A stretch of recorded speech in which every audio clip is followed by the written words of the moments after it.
16 channels, 15 languages, 26 states, 1200 plus reporters, 67 plus crore viewers. India's largest news network. And more TV News Network Digital.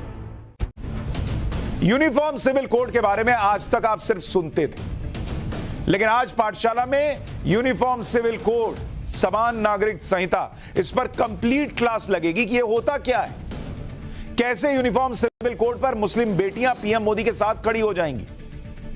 समान नागरिक संहिता में वैसे तो बहुत सारे मुद्दे हैं, लेकिन इसमें सबसे बड़ा मुद्दा यह है कि मुस्लिम पर्सनल लॉ में बहु विवाह की इजाजत है, यानी एक मुस्लिम पुरुष 4 शादियां कर सकता है।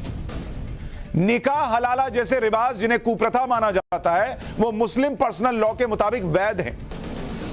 इसी तरह से तलाके बिद्दत, यानी 3 तलाक एक बार में बोल दिया और काम खत्म हो गया, यह भी चल रहा था, जिसमें मुस्लिम पुरुष एक बार में 3 बार तलाक बोलकर शादी तोड़ देते थे। और मुस्लिम पुरुष को सिर्फ 4 महीने 10 दिन तक, जिसे इद्दत बोलते हैं, इस वक्त तक का गुजारा भत्ता, जो कि एक मामूली रकम होती थी, वो लड़की को देनी पड़ती थी। मात्र 4 महीने 10 दिन की रकम देकर हो गया तलाक। उसके बाद वो क्या करेगी? लेकिन नहीं, मुस्लिम पर्सनल लॉ के नाम पर चल रहा था और चल रहा है। गुजारे भत्ते के मामले में शाबानो केस में सुप्रीम कोर्ट ने बड़ा फैसला सुनाया था, लेकिन तब की कांग्रेस सरकार, राजीव गांधी की सरकार, मुसलमानों के दबाव में झुक गई और तुष्टीकरण के लिए सुप्रीम कोर्ट के फैसले को खारिज करके नया कानून लेकर आई। सुप्रीम कोर्ट ने अधिकार देने का प्रयास किया था, लेकिन नहीं, मुस्लिम तुष्टीकरण के नाम पर मुस्लिम महिलाओं के साथ सबसे बड़ा अत्याचार हुआ था। लेकिन दूसरी तरफ आप देखिए कि मोदी सरकार के दौरान जब 3 तलाक जैसा मुद्दा सुप्रीम कोर्ट के सामने आया, तो सुप्रीम कोर्ट में खुलकर मोदी सरकार ने मुस्लिम बेटियों का साथ दिया। और इसलिए आज पीएम मोदी गिना रहे हैं कि आप खुद से पूछिए ना बॉस, मुस्लिम महिलाएं, मुस्लिम बेटियां पूछें कि आपको 3 तलाक से बचाने वाला आपके साथ है, या आपको मुआवजा मिल सके ये सुप्रीम कोर्ट से फैसला आने के बाद उस फैसले को पलटने के लिए कानून ला देने वाले आपके साथ थे। ये पूछ रहे हैं प्रधानमंत्री मोदी। और जब सुप्रीम कोर्ट ने 3 तलाक को असंवैधानिक बताया, तो फिर मोदी सरकार ने 3 तलाक पर मुस्लिम बेटियों को न्याय देने के लिए 2019 में कानून बना दिया था। पीएम मोदी जब 3 तलाक को खत्म करने वाला कानून लेकर आए थे, तभी से कहा जा रहा था कि अब समान नागरिक संहिता की तरफ सरकार बढ़ रही है। क्योंकि आप देखिए कि समान नागरिक संहिता से जो जुड़े हुए मामले हैं, उनको लेकर एक कानूनी लड़ाई भी चल रही है। सुप्रीम कोर्ट से 3 तलाक तो खत्म हो गया, लेकिन 2 मुद्दे ऐसे हैं जिन पर सुप्रीम कोर्ट में सुनवाई चल रही है, और ये 2 मुद्दे हैं जिन पर अभी मामला चल ही रहा है सुप्रीम कोर्ट के अंदर। वो 2 मुद्दे हैं, एक है बहु विवाह, मतलब एक से ज्यादा शादी, और दूसरा मामला है निकाह हलाला, मतलब अगर किसी लड़की ने किसी और लड़के का तलाक हो गया और लड़की को फिर उससे शादी करनी, तो वो डायरेक्ट शादी नहीं हो सकती तलाक के बाद, बीच में हलाला होता है, यानी किसी और से शादी होती है, किसी और के साथ संबंध बनते, और उसके बाद आप फिर से जो है वो शादी कर सकते हैं पहले वाले के साथ। ये 2 मुद्दे जो हैं, ये अभी भी जो है बड़ा प्रश्न खड़ा कर रहे हैं और कोर्ट में।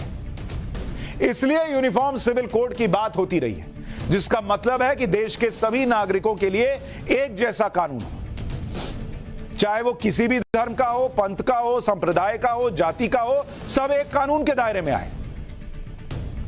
यूसीसी यानी यूनिफॉर्म सिविल कोड को समझने के लिए पहले आपको देश के मौजूदा कानून के बारे में जानना होगा। बॉस, देश में 2 तरह के कानून हैं जिनके बारे में आप जानिए। पहले देश में 2 तरह के कानून हैं जो कि इस वक्त मौजूद हैं। एक जिसको आप कहते हैं क्रिमिनल लॉज, क्रिमिनल लॉज, और दूसरा है सिविल लॉज, सिविल लॉज। ये 2 तरह के कानून इस वक्त देश में मौजूद हैं। अब आपको यह समझना चाहिए कि ये दोनों लॉ किन परिस्थितियों में इस्तेमाल होते हैं और किस किस पर लागू होते हैं। जो क्रिमिनल लॉ है, यह कानून अपराध करने पर लागू होता है। मान लीजिए किसी का मर्डर कर दिया, किसी के यहां चोरी कर ली, किसी के यहां डकैती कर ली, और यह सभी धर्मों के लिए एक समान है। आप हिंदू चोर हैं, मुसलमान चोरी कर रहा है, सिख चोरी कर रहा है, ईसाई चोरी कर रहा है, बौद्ध चोरी कर रहा है, कोई फर्क नहीं पड़ता, सबके लिए एक कानून है। यहां मुस्लिम पर्सनल लॉ नहीं है। अपराधी किसी भी धर्म या जाति का हो, उसे वही सजा मिलेगी जो कानून में होगी, सीआरपीसी के तहत मिलेगी, आईपीसी के तहत मिलेगी। इसमें पीड़ित के पक्ष से राज्य कानूनी लड़ाई लड़ता है। दूसरा है सिविल लॉज, गैर आपराधिक और व्यक्तिगत मामलों के निपटारे के लिए यह कानून है। इसमें कानूनी लड़ाई की जिम्मेदारी संबंधित व्यक्तियों पर होती है कि आपको खुद अपना केस लड़ना है। सिविल लॉ के तहत संपत्ति का मामला आता है, पारिवारिक विवाद आता है, सेटलमेंट का मामला आता है, कॉन्ट्रैक्ट के विवाद आते हैं। ये सारी चीजें जो हैं वो सिविल लॉ में आती हैं। वैसे तो सिविल लॉज में मोटे तौर पर सभी के लिए एक जैसा कानून लागू होता है, लेकिन जब परिवार से जुड़े मामले आते हैं तो इसमें सबके लिए एक जैसा कानून नहीं लागू होता। जैसे शादी, तलाक, उत्तराधिकार और संपत्ति का मामला, इसमें सब पर एक जैसा कानून नहीं लागू होता और इसीलिए यूनिफॉर्म सिविल कोड की बात हो रही है कि इन चारों मामलों में भी सबके लिए एक जैसा कानून हो। इस तरह के पर्सनल मामले में सबके लिए एक जैसा कानून फिलहाल नहीं है। जैसे कि अगर आपको मैं उदाहरण दूं, हिंदू हो, सिख हो, जैन हो, बौद्ध धर्म के लोग हो, ये एक से ज्यादा शादी नहीं कर सकते। बिना तलाक दिए दूसरी शादी करना अपराध है और 10 साल की सजा हो सकती है। जबकि मुसलमानों में एक पुरुष बिना तलाक दिए 4 शादी कर सकता है। हिंदू में, सिख में, जैन में, बौद्ध धर्म में लड़कियों की शादी की उम्र जो है वो 18 साल के बाद मानी गई है लीगल। उससे पहले शादी करेगी लड़की तो गैर कानूनी है। मुस्लिम पर्सनल लॉ के मुताबिक मुसलमान लड़की 15 साल की उम्र के होने के बाद शादी कर सकती है। हिंदू, सिख, जैन, बौद्ध धर्म की महिलाएं तलाक के बाद कोर्ट जाकर गुजारा भत्ता मांग सकती हैं। मुस्लिम पर्सनल लॉ में तलाक के बाद इद्दत यानी 4 महीने 10 दिन तक महिला को गुजारा भत्ता मिलता है। उसके बाद कोई स्पष्ट प्रावधान नहीं है। अगर हिंदू पुरुष दूसरे धर्म की महिला से शादी करता है तो उस महिला से पैदा हुई संतान को भी संपत्ति में अधिकार मिलता है। अगर कोई ईसाई पुरुष गैर ईसाई महिला से शादी करता है तो संतान को संपत्ति में अधिकार नहीं मिलता। यह ईसाइयों के लिए एक अलग व्यवस्था है। तो अगर यूनिफॉर्म सिविल कोड आएगा तो ईसाइयों पर भी प्रभाव पड़ेगा कि अगर ईसाई व्यक्ति गैर ईसाई महिला से शादी करता है और उससे बच्चा होता है तो उसको संपत्ति में अधिकार देना होगा। लेकिन ईसाइयों में कोई हाय तौबा नहीं मची है यूसीसी को लेकर। अच्छा, हिंदू धर्म में पति पत्नी तलाक के बाद फिर से आपस में शादी करना चाहें तो कर सकते हैं। इस्लाम में तलाक के बाद आपस में निकाह करने के लिए महिला का हलाला जरूरी होता है, जो मैं अभी आपको बता रहा था। इसी तरह आप संपत्ति के मामले में देखेंगे तो आपको दिखेगा कि कितना मुस्लिम महिलाओं के साथ अत्याचार है अगर यूनिफॉर्म सिविल कोड नहीं आता। मुस्लिम पर्सनल लॉ में उत्तराधिकार और संपत्ति के अधिकार बताए गए। मुस्लिम पर्सनल लॉ में बेटे की तुलना में बेटी को आधा हिस्सा मिलता है। यानी अगर बेटे को 1000 रुपए मिल रहे हैं संपत्ति में से तो बेटी को 500 ही रुपए मिलेंगे। यूनिफॉर्म सिविल कोड आएगा तो दोनों को 1000 मिलेंगे। पति के मौत के बाद पत्नी को संपत्ति का 6वां हिस्सा मिलता है। 6ठा हिस्सा। आप सोचिए, पति मर गया, पत्नी को बच्चे संभालने हैं, पत्नी को सब कुछ अपनी जिंदगी आगे देखनी है, उसको पति की संपत्ति का 6ठा हिस्सा मिलेगा, बाकी पति के रिश्तेदारों को जाता है। जबकि हिंदू उत्तराधिकार अधिनियम 1956 के मुताबिक पति की संपत्ति पर बेटा, बेटी और पत्नी सभी का बराबर अधिकार होता है। और अगर यूनिफॉर्म सिविल कोड आया तो मुस्लिम महिलाओं को भी यह बराबर का अधिकार मिलेगा।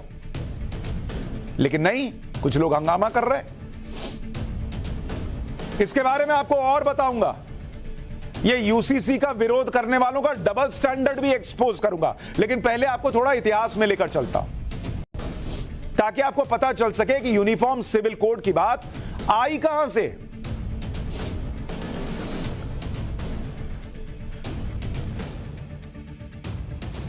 हुई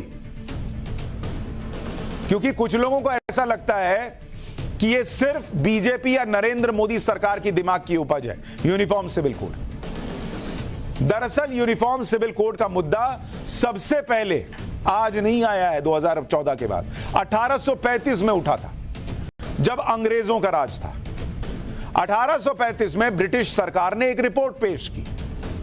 इसमें क्राइम, एविडेंस और कॉन्ट्रैक्ट्स को लेकर देश भर में एक समान कानून बनाने की बात कही गई। 1840 में इसे लागू भी कर दिया गया, लेकिन धर्म के आधार पर हिंदुओं और मुसलमानों के पर्सनल लॉ को इससे अलग रख दिया गया। बस यहीं से यूनिफॉर्म सिविल कोड की मांग की जाने लगी, लेकिन मुस्लिम समुदाय इसके लिए तैयार तब भी नहीं थी।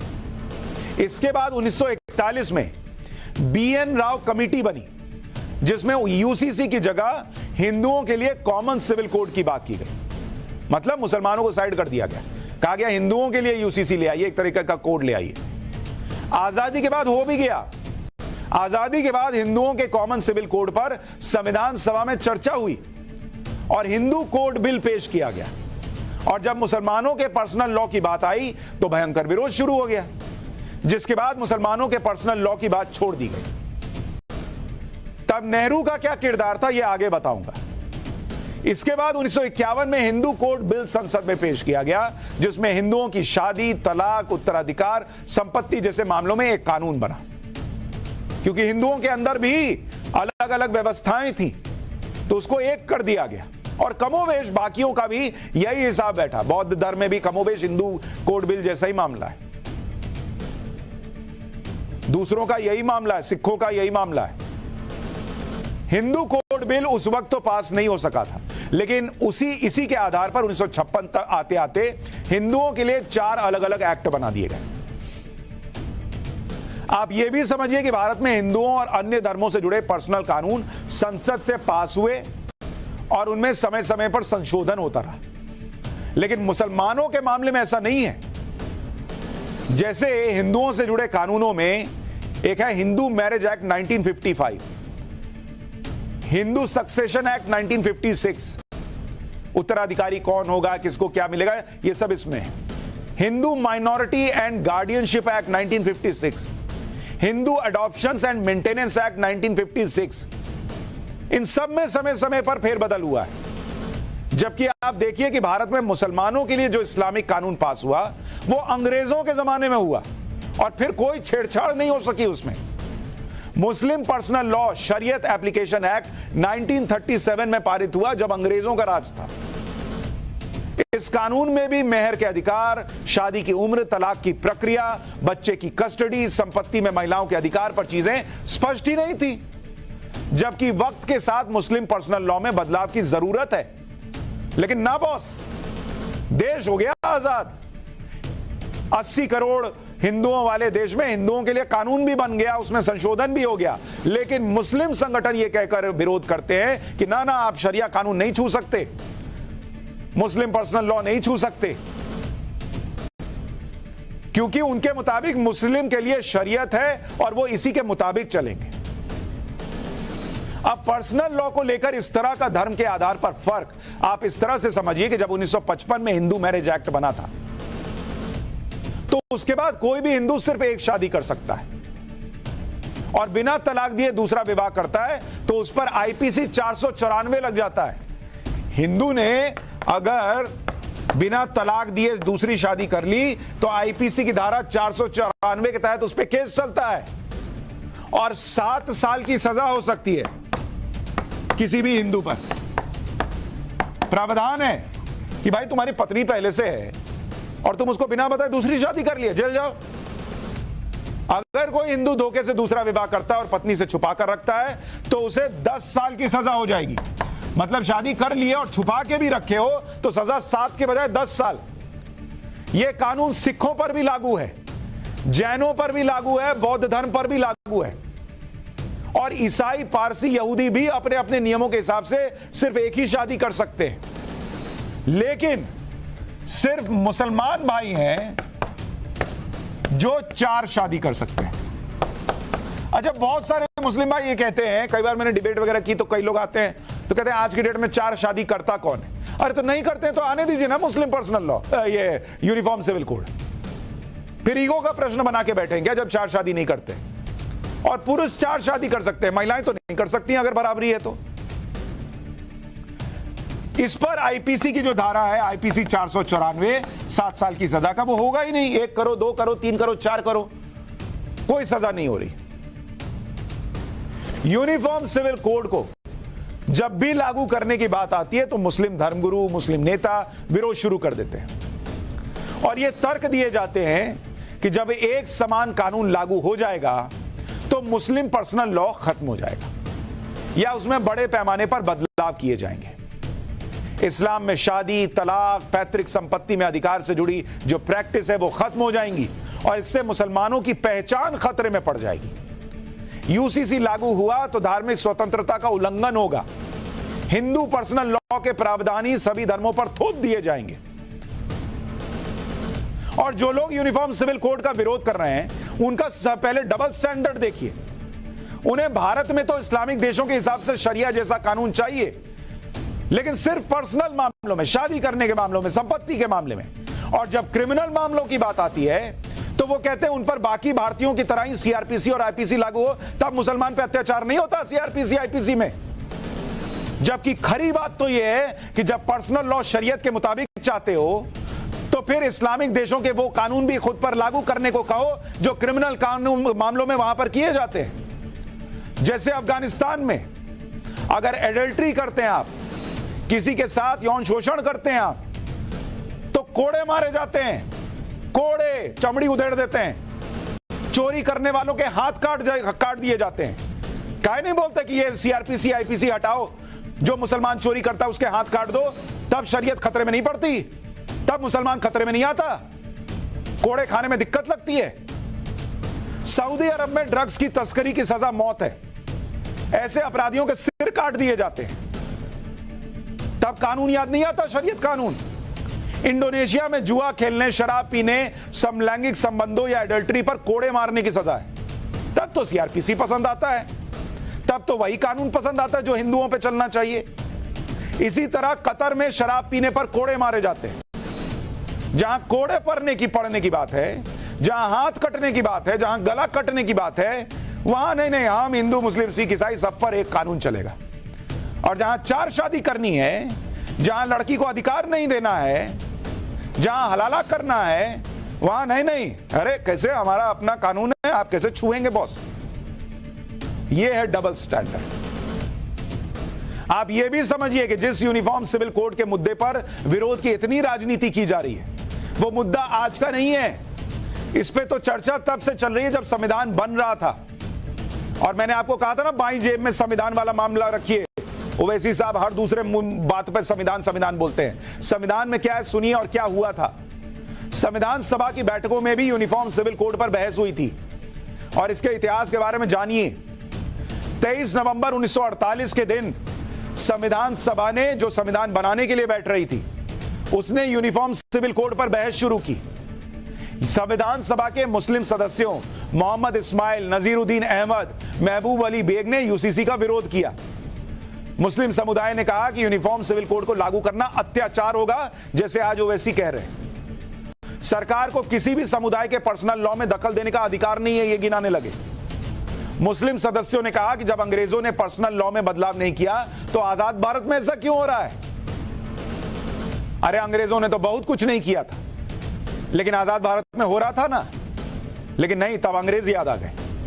संविधान सभा के मुस्लिम सदस्यों के इस बयान पर बाबा साहेब डॉक्टर भीमराव अंबेडकर ने, जिनकी फोटो आपने देखा होगा शाहीन बाग में लगाई गई थी, जिनकी फोटो अंबेडकर साहब, ओवैसी साहब कहते नहीं थकते, उन्होंने क्या कहा था आपको सुनना चाहिए।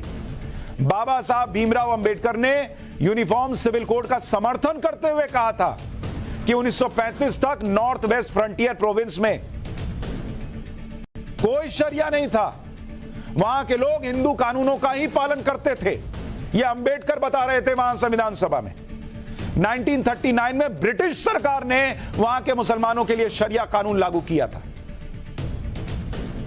यानी पहले हिंदू कानून चल रहा था, सब एक जैसा हिसाब चल रहा था, लेकिन अंग्रेजों ने लागू कर दिया वहां पर, तो अब सबको यूनिफॉर्म सिविल कोड की जगह मुस्लिम में पर्सनल लॉ चाहिए।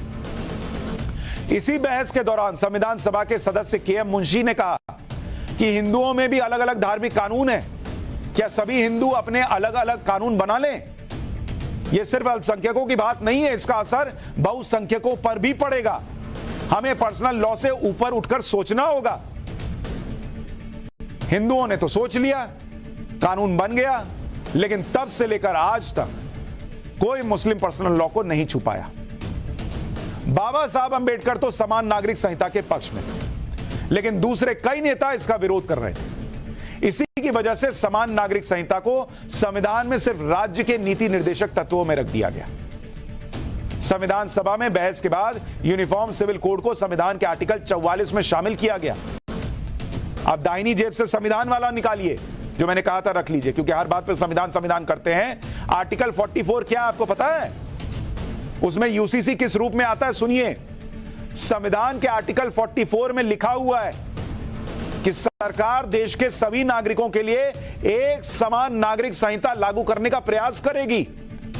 यूनिफॉर्म सिविल कोड को आर्टिकल 44 में डायरेक्टिव प्रिंसिपल के तौर पर शामिल किया गया। मतलब संविधान में लिखा है कि यूनिफॉर्म सिविल कोड आना चाहिए। अब संविधान नहीं दिखता, अब संविधान की बातें नहीं दिखती, वरना हर बात पे संविधान लहरा देने वाले लोग हैं ये। संविधान सभा में बहुत से महत्वपूर्ण मुद्दों पर बहस हुई थी। कई ऐसे मुद्दे थे जिन पर सबकी सहमति नहीं बन पाई थी, लेकिन ये मुद्दे इतने इंपॉर्टेंट थे, जरूरी थे कि उन्हें छोड़ा नहीं जा सकता था। इसलिए इन मुद्दों को संविधान में एक स्पेशल लिस्ट बनाकर डाल दिया गया और यह तय किया गया कि आने वाले समय में देश की संसद इन मुद्दों पर फिर से चर्चा करके इन्हें लागू करेगी। इसी को डायरेक्टिव प्रिंसिपल कहते हैं, यानी नीति निर्देशक तत्व।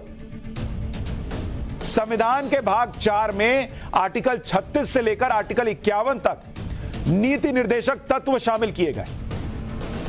कि ये लिस्ट बना दी कि इस पर बाद में कर लीजिएगा, ये जरूरी चीज है, छोड़ मत दीजिएगा।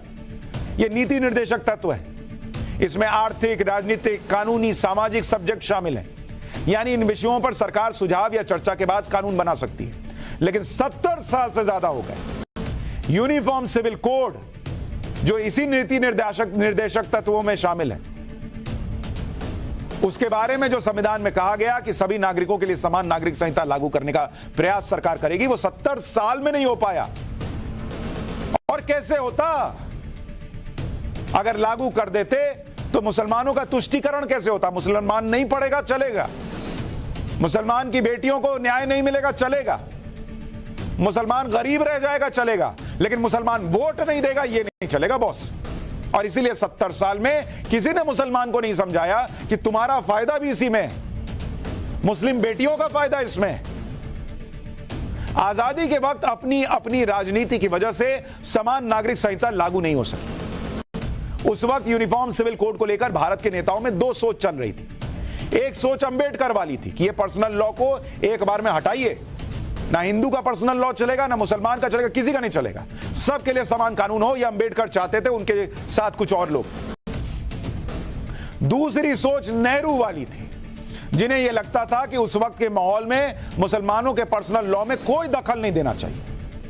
नेहरू का मानना था कि संविधान में इस तरह के प्रावधान करने चाहिए कि मुसलमानों में सुरक्षा की भावना पैदा हो।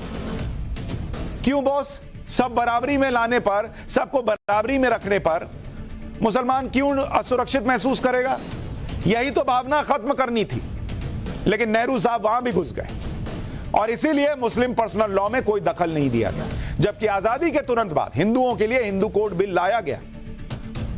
यहां पर आपको यह भी बताता हूं कि दुनिया के कई देश हैं जहां यूनिफॉर्म सिविल कोड लागू है। ऐसा नहीं है कि दुनिया में जहां जहां मुसलमान रहता है वहां उसका शरिया लॉ चलता है। सिविल कोड की शुरुआत रोम से हुई थी। रोम के शासकों ने लोगों के लिए सिविल कोड बनाया था। साल 527 में रोम के शासक जस्टिनियन ने सबसे पहले सिविल कोड लागू किया। साल 1804 में फ्रांस में सिविल कोड लागू हो चुका, जिसे नेपोलियन सिविल कोड भी कहते हैं। फ्रांस के सिविल कोड में संपत्ति, उत्तराधिकार, वसीयत जैसे विषयों को शामिल किया गया है। अमेरिका, जो विविधता के मामले में भारत जैसा है, अमेरिका में राज्यों के पास अपने अपने हिसाब से कानून बनाने का अधिकार है। लेकिन अमेरिका में कुछ जरूरी मामलों में पूरे देश में एक कानून लागू होता है। अमेरिका में सुरक्षा, टैक्स, प्रॉपर्टी और धार्मिक मामलों पर एक कानून है जो पूरे देश पर लागू होता है। वहां तो कोई विरोध नहीं होता। लेकिन नहीं, इंडिया में जहां एजेंडा यह बनाया जाता है कि मुसलमान खतरे में है, वहां एक कानून देश के लिए लागू होने की बात कर दीजिए तो हंगामा हो जाता है। यूनिफॉर्म सिविल कोड का विरोध करने वालों को यह भी देखना चाहिए कि भारत के गोवा में यूनिफॉर्म सिविल कोड पहले से लागू है। गोवा का भारत में विलय 1961 में हुआ था। उस समय गोवा में पुर्तगालियों का सिविल कोड लागू था। 1962 में संसद ने पुर्तगालियों के सिविल कोड को बदलाव के साथ गोवा पर लागू कर दिया। इसके बाद गोवा में सभी के लिए शादी, तलाक और उत्तराधिकार का एक ही कानून है। गोवा में किसी भी समुदाय के लोगों को कई शादियां करने का अधिकार नहीं है, मुसलमान भी नहीं कर सकता, पर गोवा में चल रहा है। इंडिया में नहीं आना चाहिए बॉस। गोवा में माता पिता बच्चों को अपनी संपत्ति से पूरी तरह बेदखल नहीं कर सकते। माता पिता की आधी संपत्ति पर बच्चों का अधिकार होता ही होता है। लेकिन नहीं, यहां जैसे होगा, कुछ लोग पंप करेंगे और कुछ लोग खड़े हो जाएंगे। लेकिन ये इतनी विस्तृत जानकारी आपको इसलिए दी कि आज मुसलमान भाई और मुसलमान बहनें खास तौर पर सोचें और समझें कि क्या 4 शादियों में आपका भला है? क्या संपत्ति में लड़कियों को कम अधिकार मिलना जायज है? क्या पति की संपत्ति में पत्नी को कम अधिकार मिलना जायज है? आज के इस युग में क्या हलाला जैसी व्यवस्था जायज है?